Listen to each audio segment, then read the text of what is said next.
Hola, ¿qué tal? Te saluda Mario Escobedo y quiero compartir contigo un devocional, un pensamiento bíblico, una reflexión sobre la palabra de Dios. Y en esta ocasión me estoy basando sobre una enseñanza de Jesús en Mateo, el capítulo 5.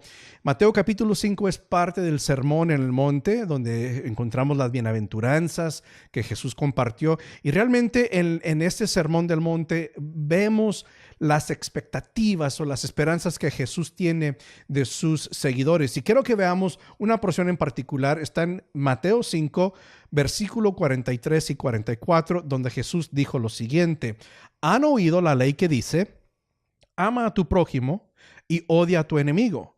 Pero yo digo, ama a tus enemigos, ora por los que te persiguen. Ahora, antes de entrar a la idea principal de este devocional, fíjate donde dice, ama a tu prójimo y odia a tu enemigo. Ahora, la porción donde dice, ama a tu prójimo, es una cita bíblica. Jesús está haciendo referencia a una cita en el Antiguo Testamento. Sin embargo, la porción que dice, odia a tu enemigo, por supuesto, no se encuentra en el Antiguo Testamento, sino que más bien era una tradición, una frase, un dicho humano que se había desarrollado a lo largo del tiempo. Entonces los oyentes de Jesucristo sabían muy bien, conocían muy bien este refrán o este dicho, ama a tu prójimo y odia a tu enemigo.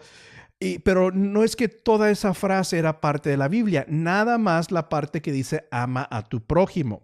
Y ahora, quiero que nos demos cuenta de algo. Es muy importante tomar en cuenta el contexto de cualquier versículo bíblico que estemos leyendo. El contexto nos informa, nos ayuda mucho a entender, a sacarle significado a cualquier porción de la Biblia, cualquier versículo que estemos leyendo. Entonces, quiero que nos regresemos a algunos versículos para entender un poco más el contexto en el cual se encuentran estos dos versículos. Para eso vamos a regresar a donde está el inicio de esta enseñanza, que está en Mateo 5, 17.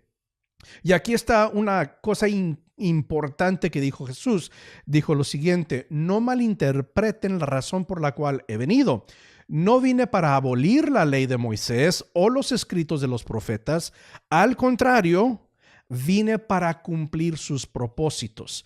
Y entonces había el peligro que la gente que estaba escuchando a Jesús iban a pensar que Jesús vino para anular, deshacerse completamente de la ley y de los profetas. Pero Jesús está diciendo, para eso no he venido.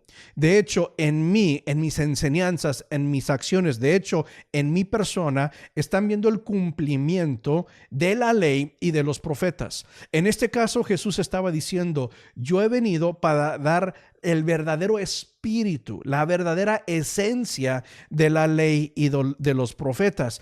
En mí se han cumplido las leyes y las palabras de los profetas.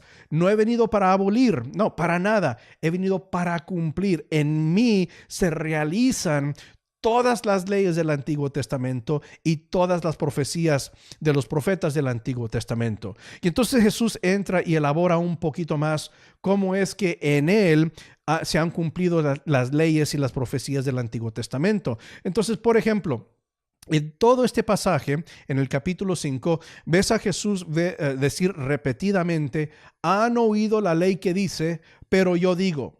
Y hace ese contraste varias veces en este pasaje. Han oído, pero yo digo. Y ahora, lo que Jesús está diciendo, tomemos unos ejemplos. Por ejemplo, cuando él habla acerca de matar a alguien. Dijo, han oído la ley que dice, no matarás. Pero yo digo, el que odia a su hermano en su corazón, ya lo ha matado, ¿verdad? Ya ha cometido el homicidio. Entonces, en ese caso, Jesús está diciendo, el espíritu verdadero de la ley, la esencia verdadera de la ley es lo importante, porque sí, qué bueno que cumplas la ley. Realmente no vas y físicamente vas y matas a una persona, pero si en tu corazón guardas un rencor, un odio, un coraje hacia una persona, realmente estás rompiendo esa ley. No estás cumpliendo esa ley. Sí, estás siguiendo la ley al pie de la letra, pero el espíritu de la ley no la estás siguiendo. Y es el espíritu espíritu de la ley, la cual nos lleva a ser más como nuestro Padre Celestial, que es santo y perfecto en todo lo que hace. Es nuestra meta, es nuestro deseo, ir siendo perfeccionados, ir creciendo en nuestra santidad para ser como nuestro Padre Celestial.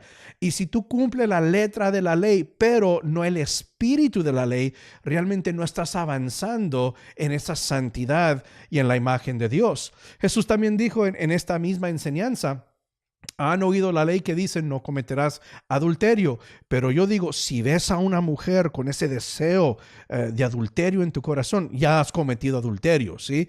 Y entonces Jesús está diciendo, sí es importante, por supuesto, es importante cumplir lo que dice la ley, pero es igual de importante cumplir el espíritu, con el espíritu y la esencia de la ley. Y es aquí donde Jesús dice, yo he venido para cumplir ese espíritu, para darle significado real y profundo al espíritu de la ley del Antiguo Testamento.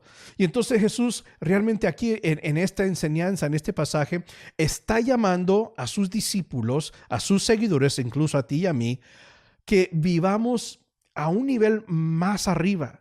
La expectativa nuestra o que Jesús tiene de nosotros es más arriba. De hecho, Jesús dice que nuestra justicia tenía que superar la justicia de los fariseos y los escribas de la ley. Quiere decir que ellos estaban cumpliendo la ley, sin embargo, no el espíritu de la ley. Y Jesús exige de sus seguidores, tienen que cumplir con el espíritu, la esencia de la ley. Y es entonces que regresamos al versículo con el cual comenzamos, donde dice, han oído la ley que dice, ama a tu prójimo y odia a tu enemigo, pero yo digo, ama a tus enemigos. Esa es la esencia de la ley. Ora por los que te persiguen. En eso estás cumpliendo el espíritu de la ley. Ahora, habrán aquellos que querrán decir, estamos viviendo bajo la gracia y no bajo la ley. Y eso es cierto. Lees, por ejemplo, Romanos y Gálatas. Te das cuenta que estamos viviendo en la libertad que nos da Jesús, libres de la ley. Sin embargo, sí estamos viviendo bajo la gracia. Claro que sí. Pero cuando yo leo esta porción, Mateo 5, cuando Jesús dice, has oído, pero yo digo, lo que resalta para mí es lo siguiente, que vivir bajo la gracia realmente demanda más que vivir bajo la ley. Y eso es algo impresionante.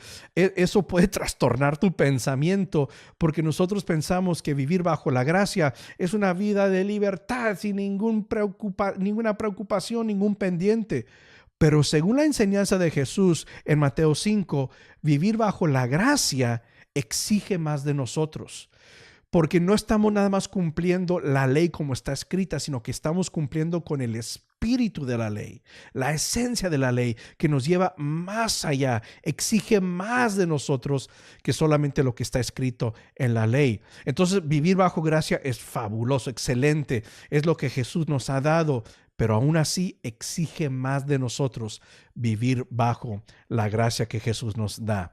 Y entonces nosotros como seguidores de Jesús tenemos que tener esto en la mente, que nuestras acciones tienen que, sí, tal vez cumplir la ley, sí, hacer eso, pero más que eso, nuestras actitudes, nuestro corazón, nuestro motivo, tienen que alinearse con el espíritu de la ley, porque Jesús demanda, exige más de sus seguidores que viven bajo la gracia y no bajo la ley. Durante todo este día, busca maneras para vivir según la gracia, bajo la gracia, vivir una justicia que va más allá de la justicia de los fariseos, que vivamos tú y yo según el espíritu de la ley, ese espíritu que nos lleva cada día más cerca a ser más y más como Jesús y ser perfectos como nuestro Padre Celestial es perfecto. Espero que esta palabra te haya animado, pero también que te haya retado a vivir una vida según Jesús espera de nosotros, que vivimos bajo la gracia y que somos sus seguidores. Espero que tengas muy buen día. Dios te bendiga.